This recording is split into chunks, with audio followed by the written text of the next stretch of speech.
بسم اللہ الرحمن الرحیم۔ سفر اسلام کے معزز دوستوں، السلام علیکم۔ میں ہوں زین اظہر اور آپ دیکھ رہے ہیں سفر اسلام چینل۔ حضرت ابراہیم علیہ السلام نے حضرت اسماعیل علیہ السلام کے ساتھ مل کر خانہ کعبہ کی تعمیر کی تو آپ کی تبلیغ سے قبائل جرہم و کتورہ نے دین ابراہیمی قبول کر لیا اور اللہ کو ایک خدا مان لیا۔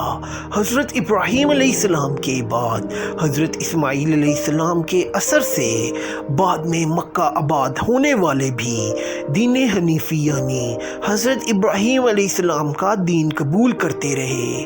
تب آل اسماعیل سمیت تمام قبائل مکہ صرف ایک واحد خدا کی عبادت کے قائل تھے اور خانہ کعبہ کا تقدس پوری طرح سے قائم تھا۔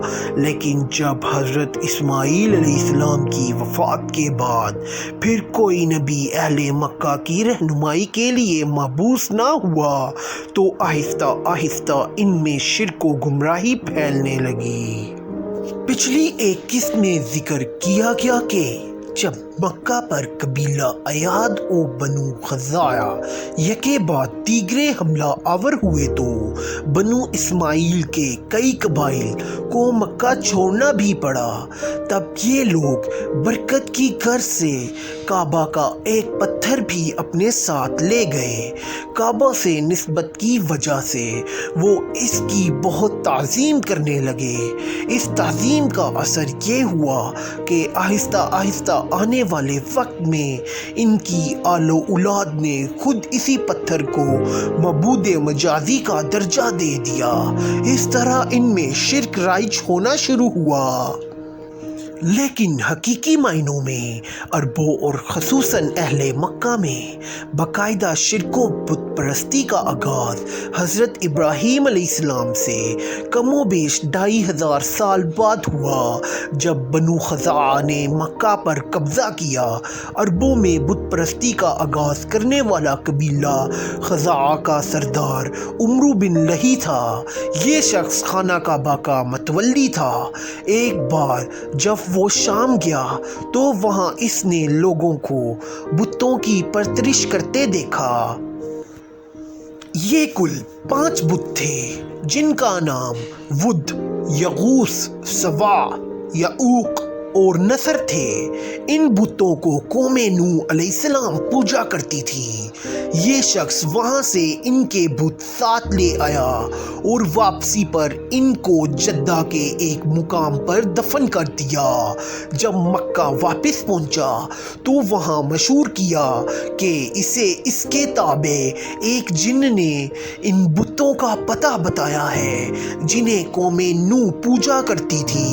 پھر وہاں اہل مکہ کو جو پہلے ہی شرک و بت پرستی کی طرف راغب ہو چکے تھے ساتھ لے کر جدہ پہنچا اور وہاں سے وہ بت زمین کھود کر نکال لیے اور انہیں مکہ لا کر خانہ کعبہ میں رکھ دیا جہاں تعظیم کے نام پر ان بتوں کی عبادت شروع ہو گئی اور ان بتوں کو مختلف خدائی صفات کا مالک تصور کیا جانے لگا۔